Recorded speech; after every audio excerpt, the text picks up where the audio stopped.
18, 19-year-old Alicia, she really didn't have the time yet or the opportunity yet to become doubtful, I'll say. Like,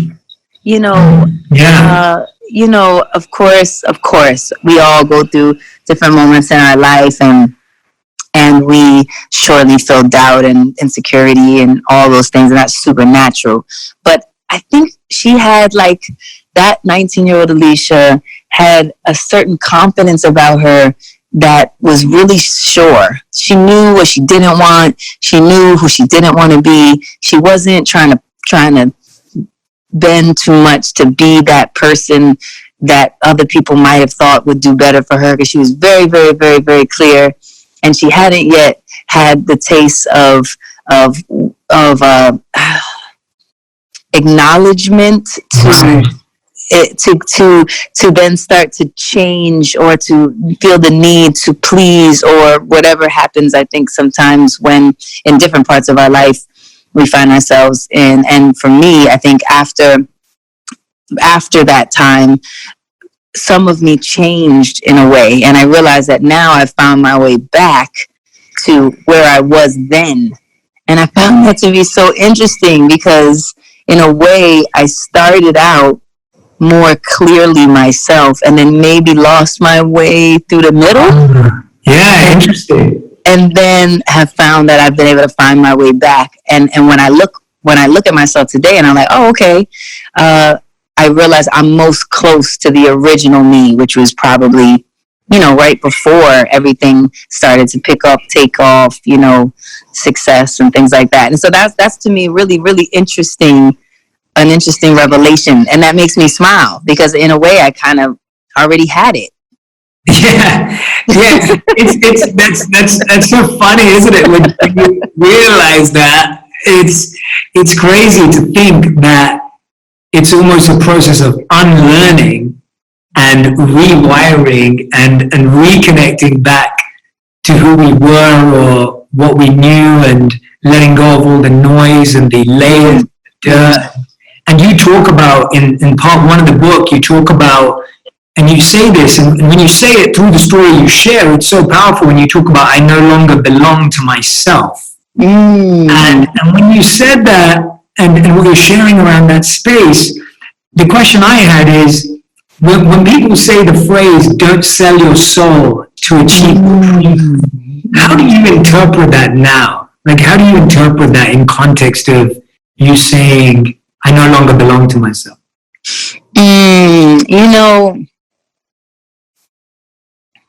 I think when you hear that phrase, don't sell your soul, you automatically assume that it has to do with financially, right? Mm-hmm. You automatically assume that, people might offer you some absorbent amount of money and to do all these things that maybe you don't want to do.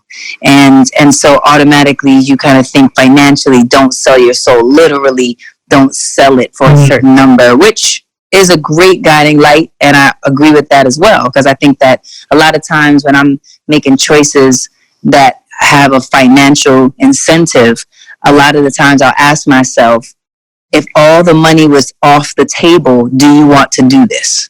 If you had to do this for free tomorrow, would you be passionate about it? And to me, that's like the equalizing space and question that really makes sure that your soul and spirit and heart is in the right place, and that you actually are in love with something, So, but going back to the point, that's not the point. I digress. The point of it's beautiful. Keep doing it. Be beautiful.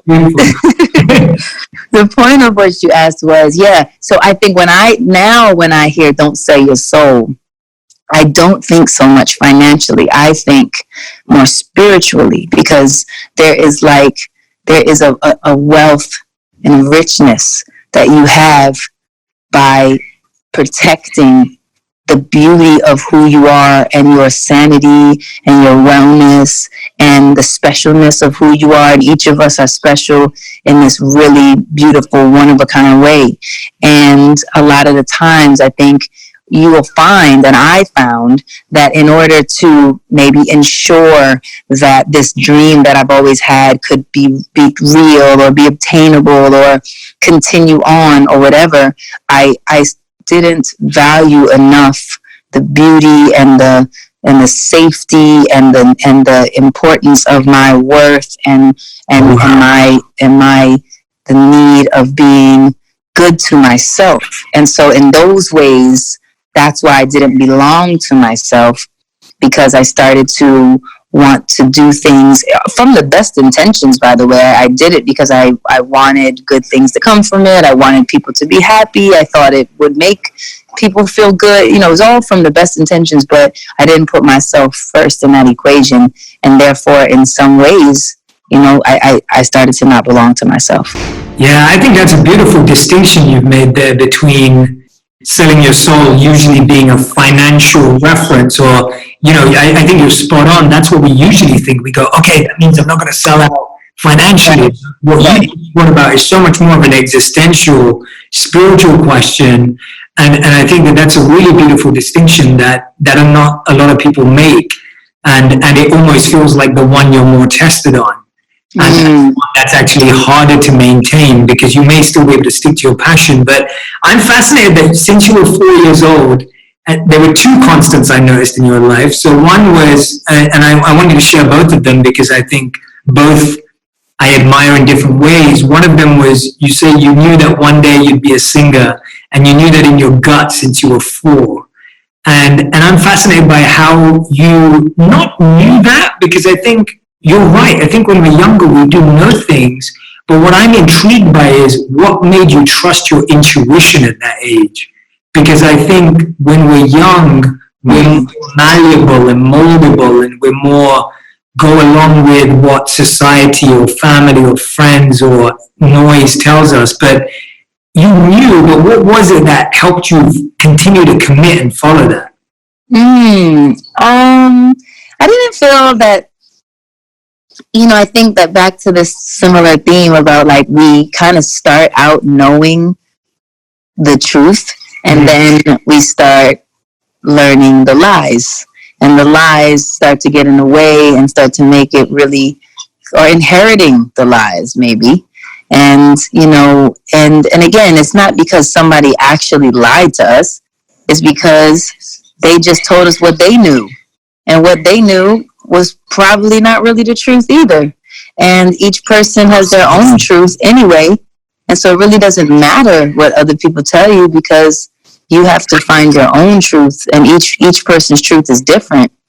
And so I think that at that 4-year-old place, I was very, very clear. I was super clear that I didn't have that interference yet. I didn't have that kind of societal oppression yet, because I was just so pure and so, you know, open. And my mother has always been a performer. And I remember us doing, like, there were these cute little talent shows at my little kindergarten, and we would perform together, and we'd practice these different routines, and it'd be me and her.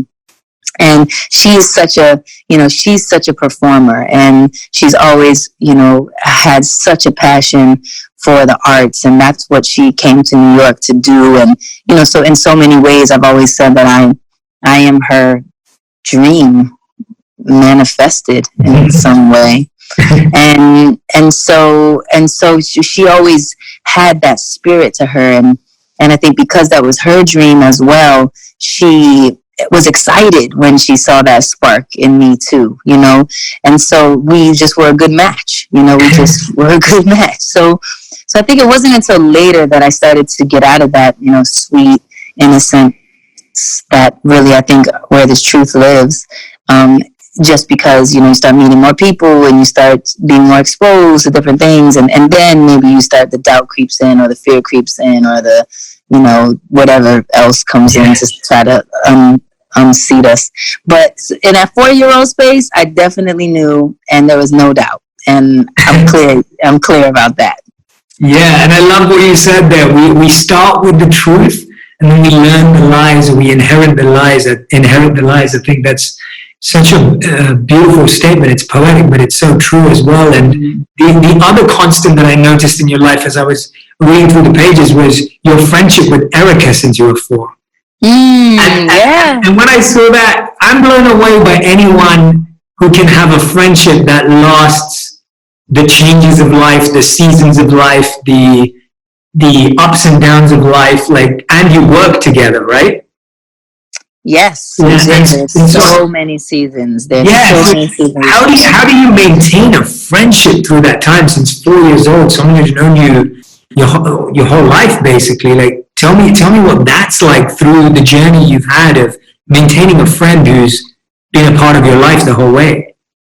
Yeah, I think it was quite natural. We knew each other from very young, and just because her family lived in the building that I lived in, and so that's how we kind of connected and met, and then we had similar trajectory, just meeting up in that way, and then we were reintroduced to each other later when she was in college, and her uncle Norman was the one that said, hey, Erica is doing music, and I know you're doing music, and maybe you guys can connect. And so we reconnected because we already knew each other, and then we realized how much we understood each other, which I think is so rare. It's like I can literally count on my one hand the amount of people that actually understand me, and I'm sure that I understand them, and there's like a real connection there that's so genuine and pure. So when that happens, that it's rare and it's special, and so from there we just continue to conversate, and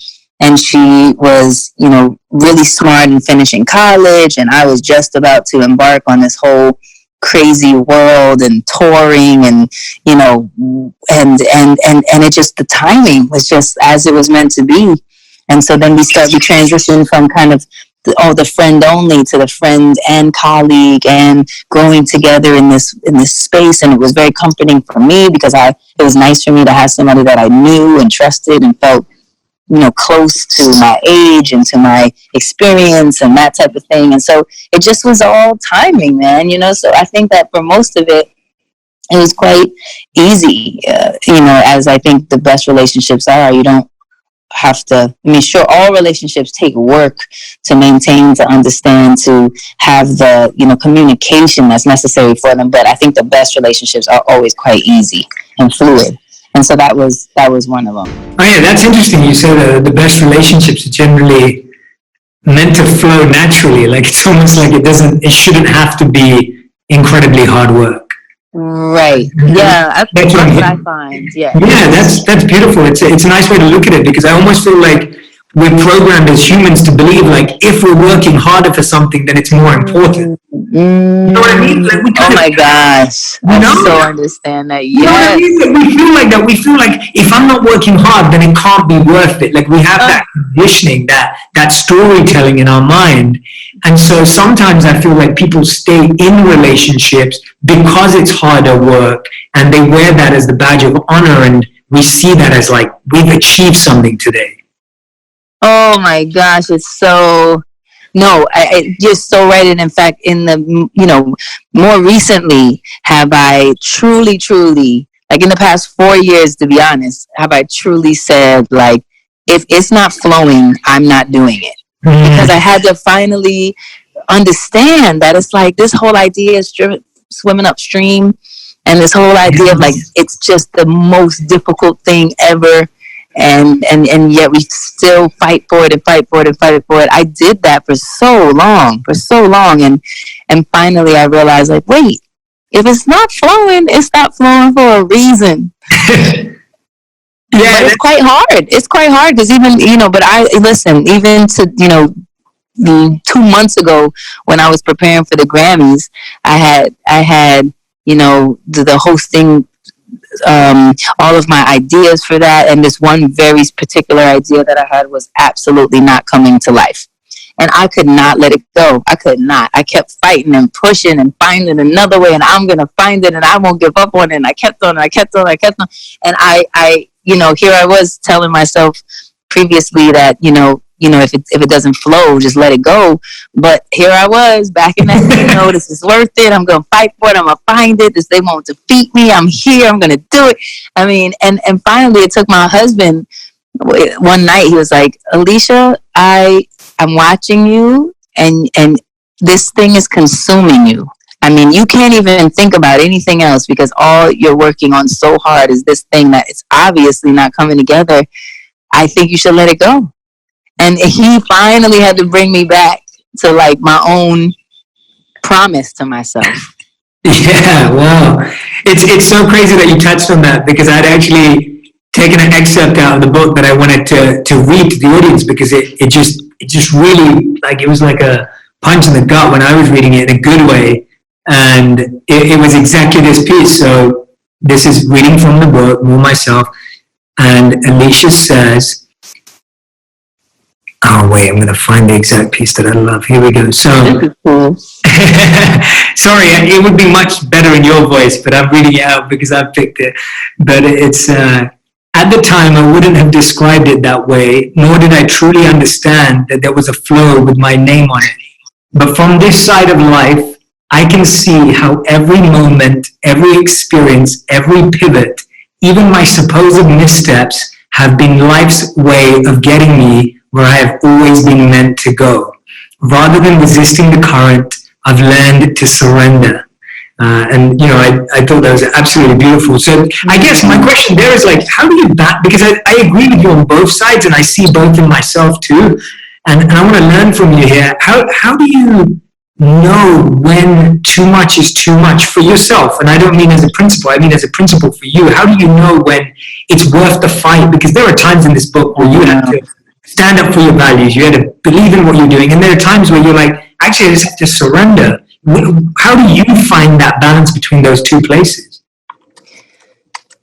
Man, I still struggle with that constantly. Me too. To be honest, you know, I sometimes I'm so clear, and I know, yeah, you know, this isn't it, and I have to let it go. It's better to let it go. Sometimes I'm so clear, and a lot of times it takes me quite a while, and I find myself, like I just explained, you know, having to remember and relearn what I thought I already knew, and I thought I already knew I didn't want to fight or have to go against the flow, you know.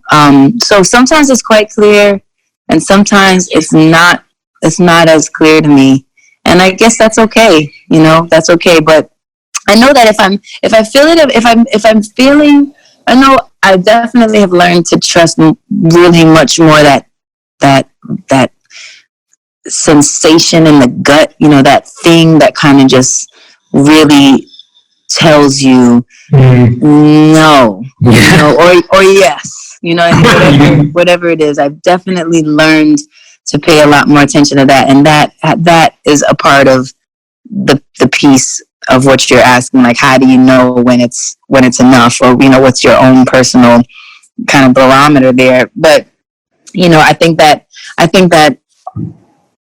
that's personally something that I'm constantly working through, to really drop into what I know to be true. And, you know, because I think we're all around so much noise, and we're around so many damn opinions. Like, Lord, the amount of opinions, it's like, how do you navigate yourself through all the opinions? Because part of it is great. It's wonderful to have these different perspectives, and it feeds you, and you kind of can see it from different points of view, and that's really great. But then there's another part of it that it can just become so noisy. So to drop into that space in your gut that literally, like, if you don't feel it, you do know you don't feel it. You do know that.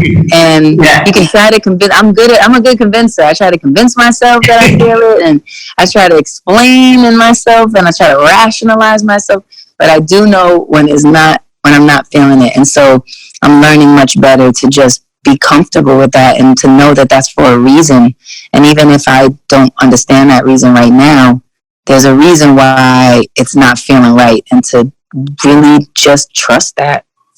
Yeah, no, absolutely. And I appreciate your honesty with that. It is such a hard thing to know, and that's why I asked you, because I think we all struggle with that. In where the book gets you know, starts to get really just where you just open up even more, and you get such an intimate look into how you've got to where you are today, and the relationships in your life. In one of the chapters, you talk about your relationship with Carrie, and what I find fascinating about that is just how you're able to understand how different people come into your life for different reasons.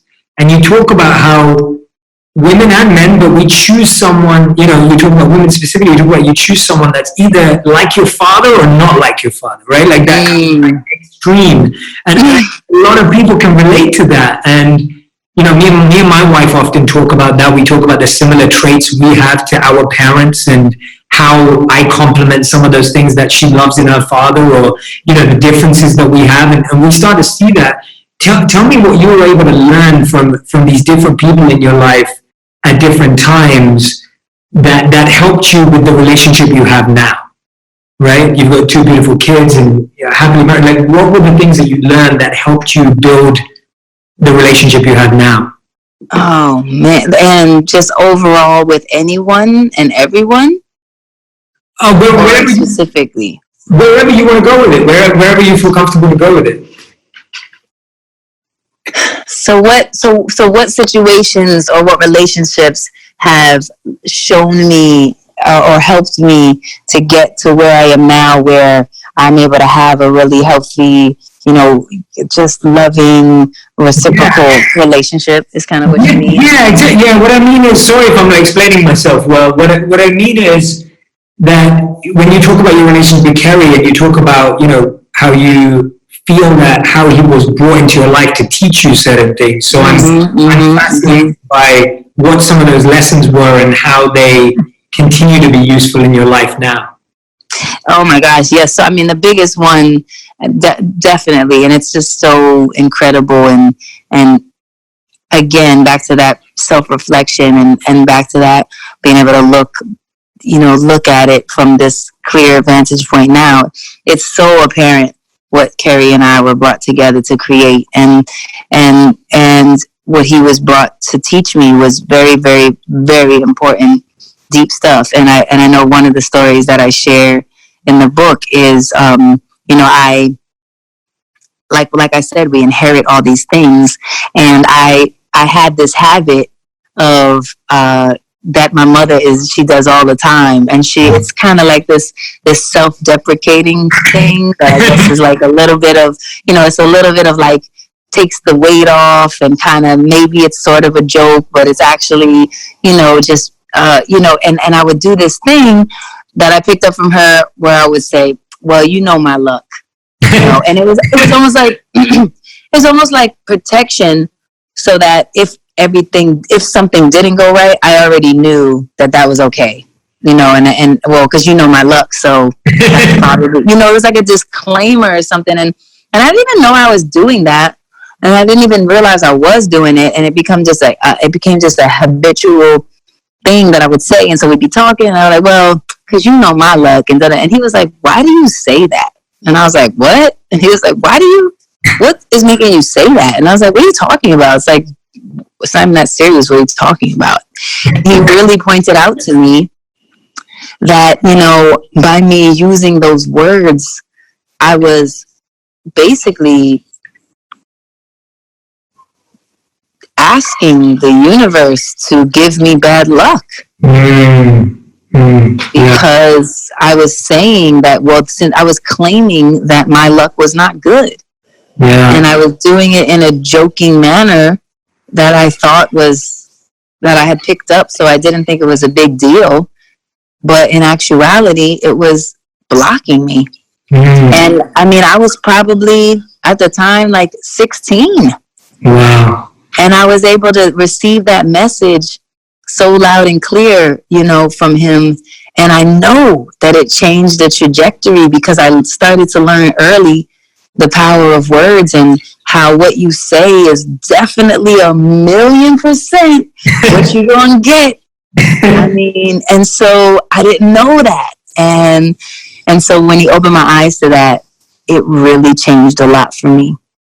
And so things like that, he really, he gave me those kind of gifts, and it really helped to shape a lot of my, the way that I looked at things, and the way that I started to say things, and what I would remove from my vocabulary, or just remove from the things that I had learned, before him. So it's so there's so much that he shared with me and taught me that I know has contributed to my, my mindset, the way I see things.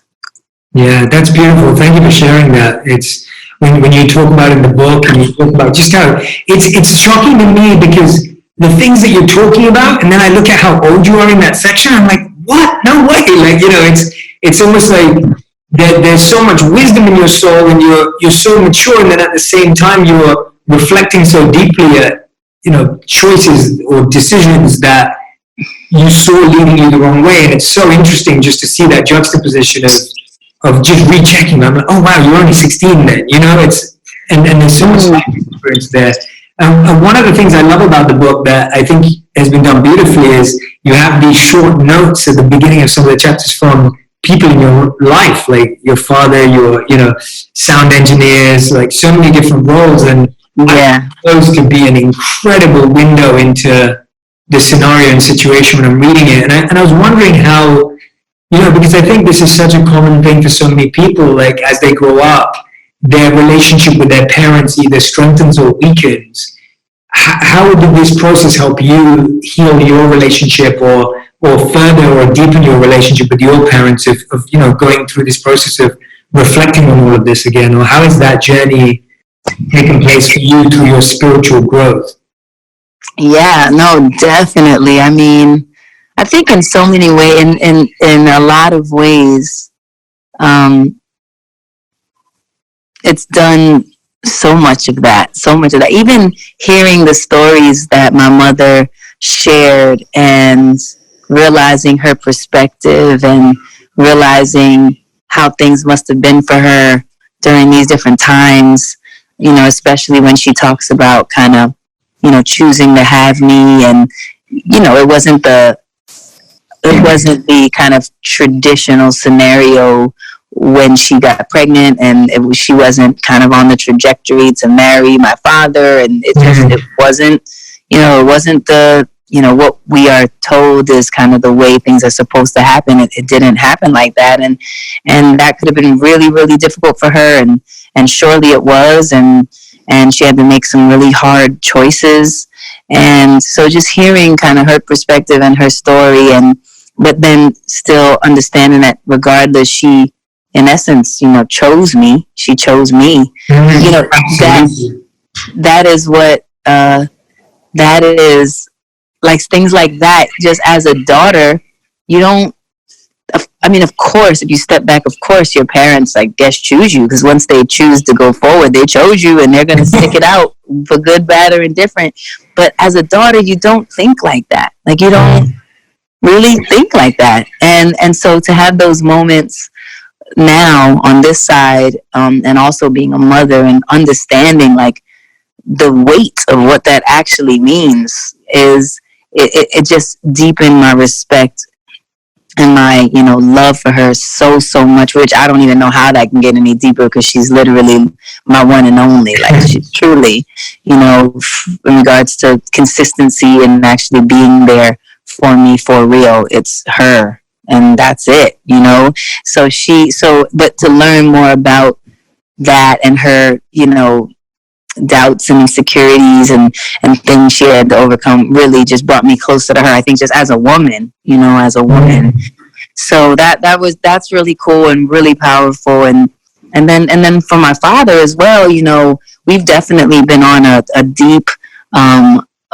journey to understand our relationship, and it's taken many incarnations, and it's taken many turns, and taken me many places that have had to do with anger and rage and worthlessness and many emotions, and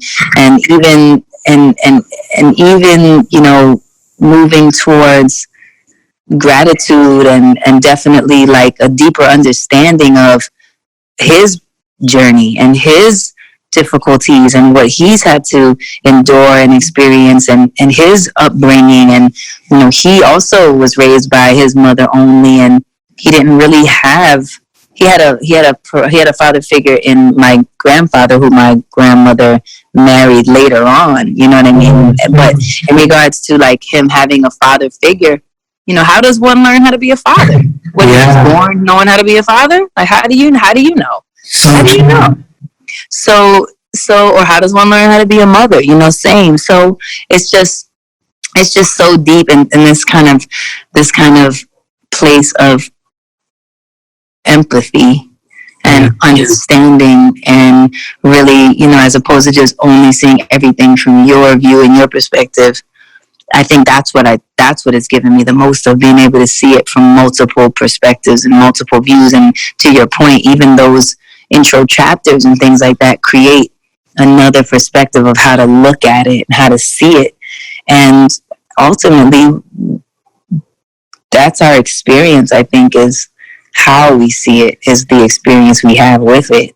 So it's been really, really dope and great and beautiful. And, my father and I are really in a very wonderful place, and closer than we've ever been, and really able to be friends and just like humans, and without all of the extra attachments, or without all the extra, what do I want to call it? It's almost like the pictures were painted that we assume we're supposed to live up to, and then we hold each other to these images of what it's supposed to be, but we each have to create what it is. And hey, you might not be the daddy that was in my life at 4 years old and threw me up on your shoulders and walked around and tucked me in the bed at night.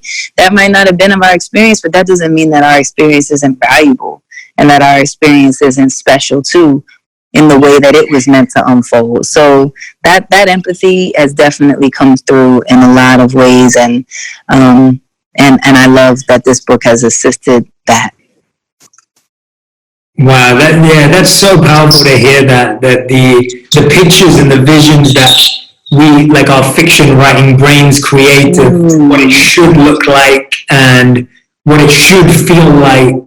And then you start realizing that no one has what it should feel like or look like. Like, it doesn't really exist, and that our experience is different. And what I'm hearing you say also is, when we develop the emotional skills our parents didn't have, that's when we realize how hard it is, right? Like, it's almost like there's an expectation of your parents to be a certain way, but then when you try and become that yourself, you realize how hard it is to gain those qualities and those perspectives. Does that make sense? Yes, absolutely. That does, man. And you're a mother now, so you must see it from that perspective again, like almost like the 180 flip of being in that situation and seeing that in your children. It's that's definitely a mind trip. It's really interesting, and I think the biggest part for me comes back to what we talked about already with the unlearning and just the what the truth is for you, and just really recognizing what it is that you want to bring toward them, for them. What do you want to let go of, even in yourself? Because I think that's one of my favorite things about being a parent, is that they're teaching me so much about what I want to let go of, and what I no longer want to bring forth, and that is so interesting and crazy, and so it's something else. Yeah, it's always nice hearing that about how much. I don't have kids yet. We don't have kids yet, so we haven't had that gift in our life yet. But to hear that from your perspective of how much you're learning back from them is phenomenal. And I know that my community loves hearing about how relationships form, especially partners and husbands, wives, or marriages, or partnerships of any form. And what I found fascinating was that you and your husband actually go way back, but it's funny to read that you were actually turned off by him because of how flashy he was, and the fact that he'd brag about completing a beat in 10 minutes. And by the way, I've been a big fan of his beats for a very long time. Music too. So I was kind of like, it's tough this way. So what tipped the scales in his favor? Like, what was it that allowed you to recognize that this was the person you wanted to be with?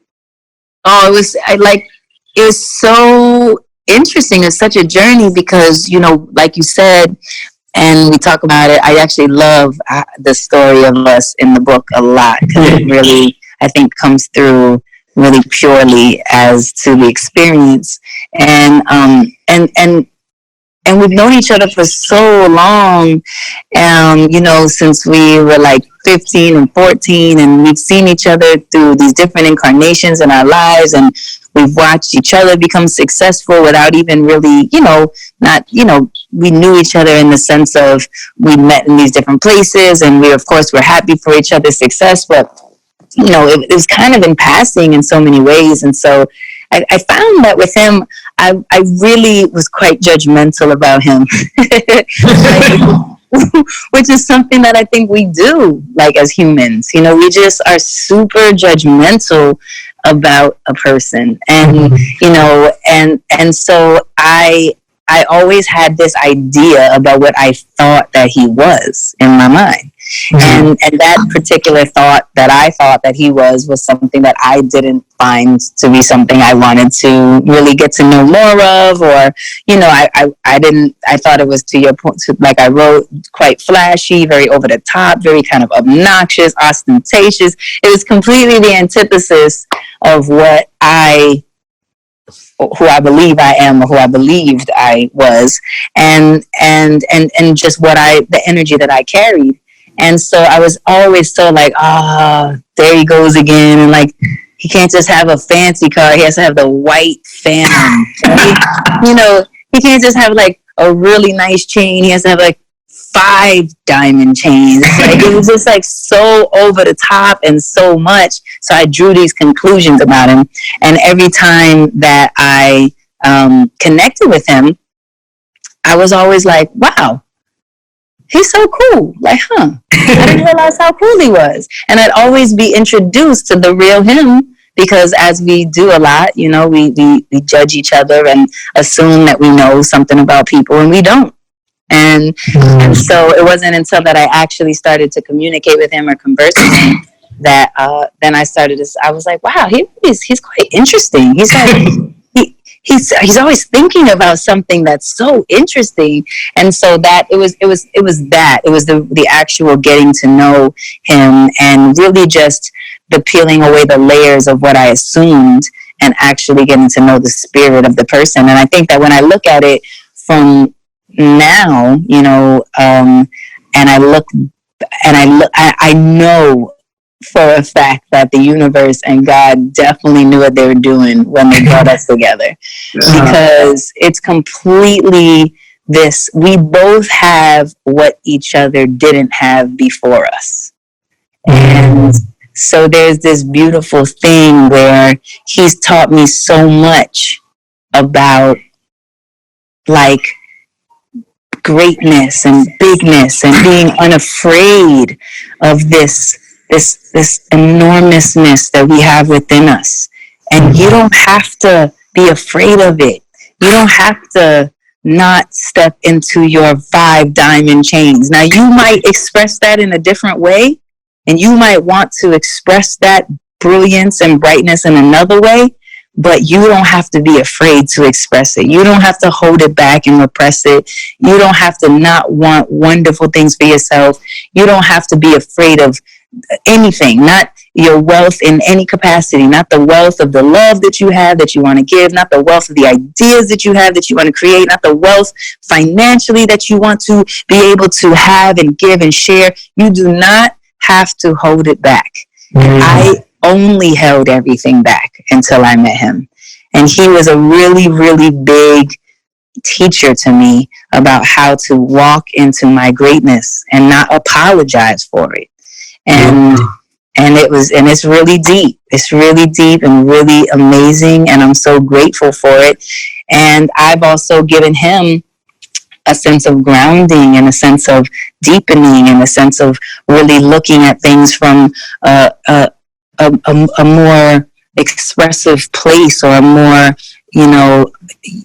intimate place, because I'm more internal and he's more external. And so it's really been so special to witness the way that we were both obviously meant to bring each other this energy, and so we complement each other so beautifully, and it continues to be that way. I'm so blessed for that.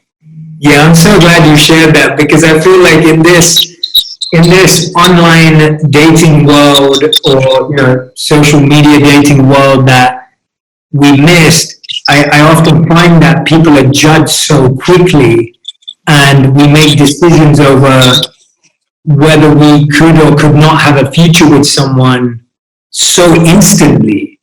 And it's almost like you guys wouldn't have been together if it was just based on that initial, or that initial, and then, like you're saying, like, you can see the greater reason for you come together. You can see the abundant life that you've been empowered to live for yourself through both of you coming together. And it's incredible to think it wouldn't have happened because of an initial judgment.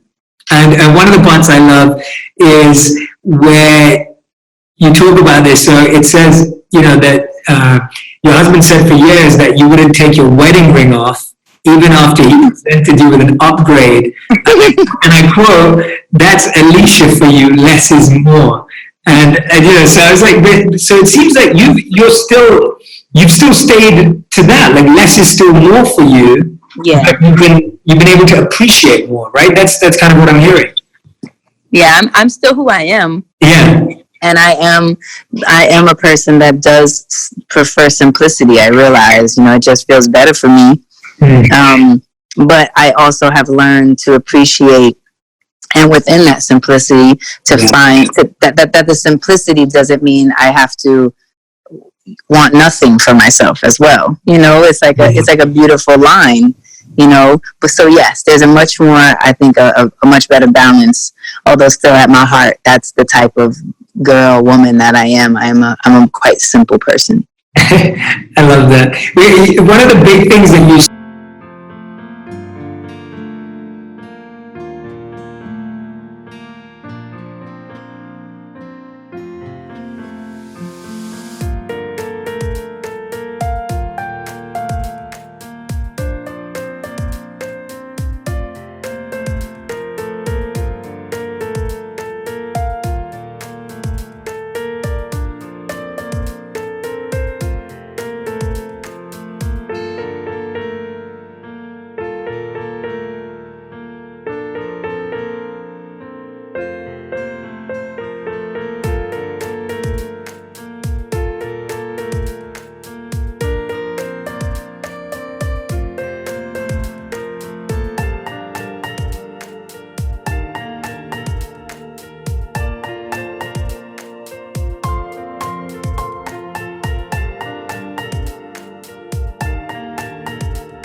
in your life that shift is your experience in Egypt. And when you returned to New York from Egypt, your whole team noticed that you changed, you shifted.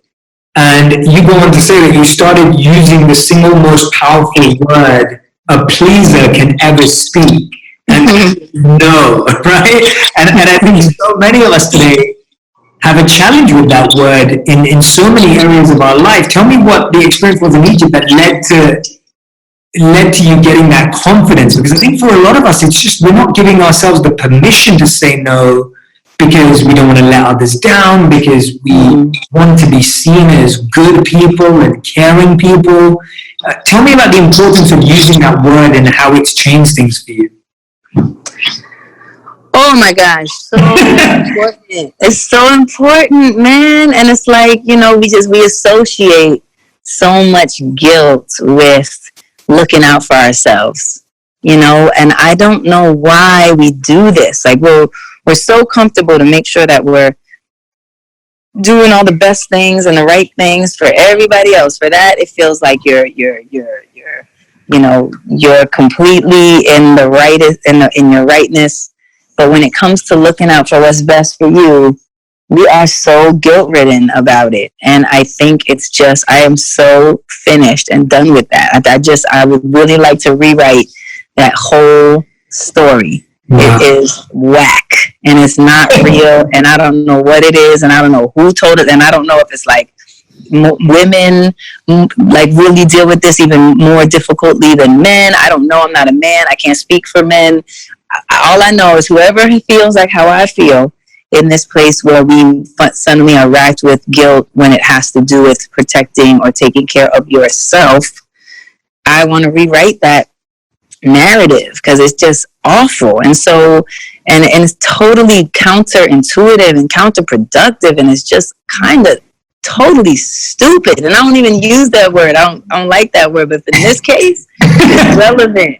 It's relevant in this case. And so I think that, you know, that trip to Egypt was definitely a really big marker in my journey to start to understand what it is that felt good for me and how to build things around me that makes it build things around me that feel right and feel good and be okay with the change that has to come naturally. Like nothing can just continue on forever and ever.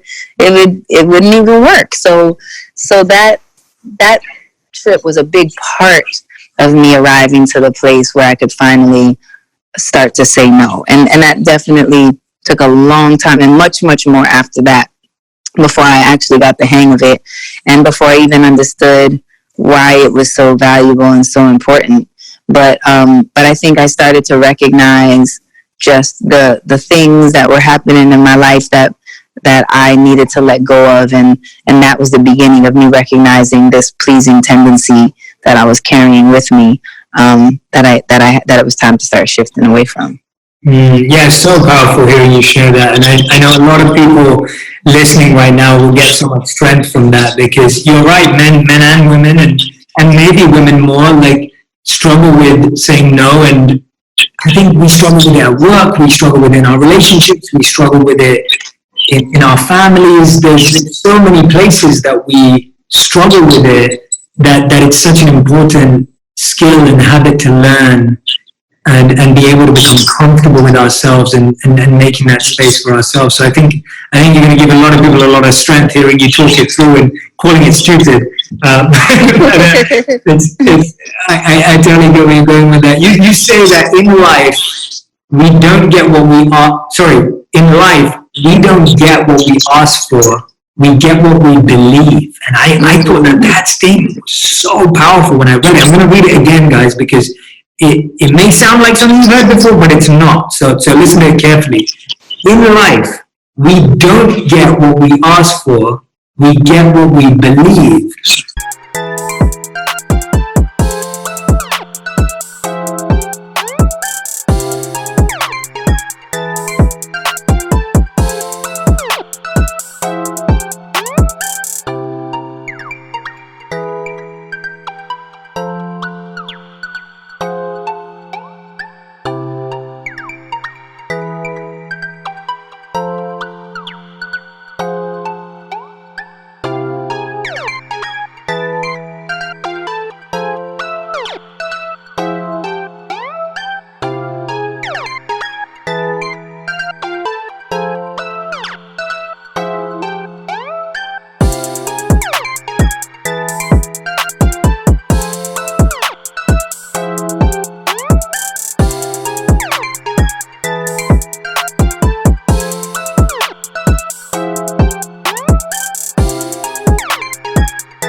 When I read that, I just thought, that's so true, because there's such an asking movement and manifesting movement, and just asking for things from the universe, God, whatever anyone has a belief in.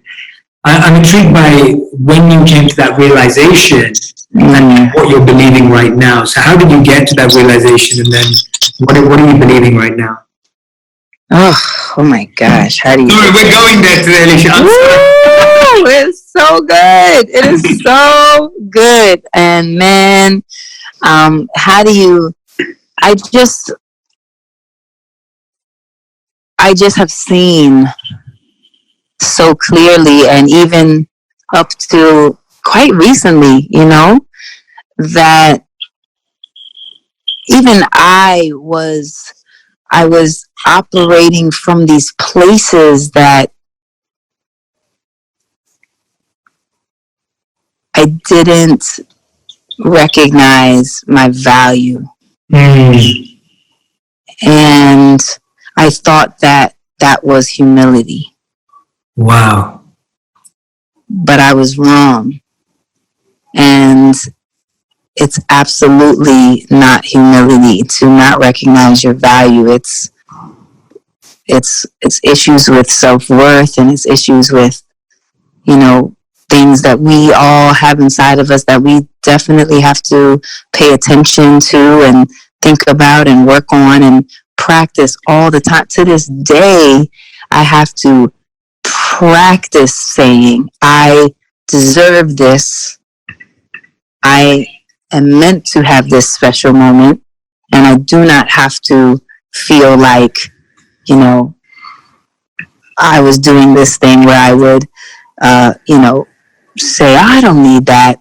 Similar to that thing that I did when Carrie told me, why do you say you know my luck? It was just a different version of it. It was like a more evolved version of it where I was, you know, I was saying, no, I don't need it to be too complicated. It's cool. I'm just simple. I just need it easy, and I don't need much, just a little this and a little that. And I was telling the universe that I didn't need much. And there's a difference. Yes. Difference between, you know, recognizing that you're content and telling the universe you don't need much. Because once again, I was blocking off the blessings. I was blocking off my potential to reach a greater greatness. And I realized, man, look how blessed I am to have reached so many beautiful plateaus and places and amazing spaces, and still I am struggling with the belief that I deserve more.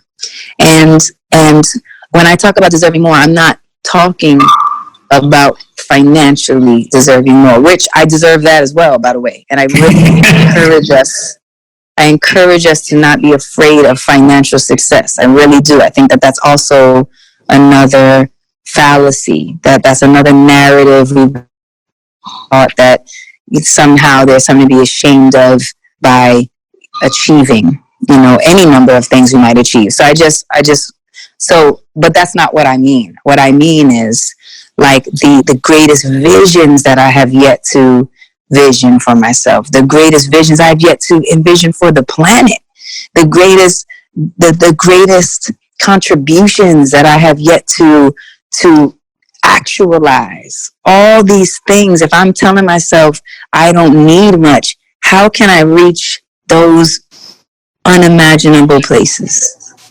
Mm-hmm. And so that's what I meant when I was saying that it's not the experience is belief, because what you believe you deserve, what you believe who you are, that's how you walk into a room, and that's how you speak to that person and the words that you use to them, that you feel you belong there with them or you don't. And we all belong there. You know, I don't just belong there. We all belong there. And in this highest, greatest space that we have yet to imagine, because it's that big. We might not even be able to see it yet. And that's what I want to feel. So I don't want to say any longer that I don't need much. I need the greatest version of myself that I can possibly manifest, so that I can be the greatest version of myself for the entire planet. And that is what we deserve. So well said, so beautiful, so powerful, so amazing to hear you say that. I can resonate with it so much, because I talk so often about how I grew up in the rhetoric of I always had just enough, and I always had just enough. And it was always about just enough, which meant you never had enough because it was just enough, right? It was just. And it ended up leading to so many challenges in so many areas of my life, where you end up not realizing that there's a difference between selfishness, there's a difference between sufficiency, and then there's a difference with service. And that's what I'm hearing you say is like, selfishness is where you just want more for yourself. Sufficiency is like, I've got enough. And then there's service where it's like, I want more for the whole planet. I want to be able to, give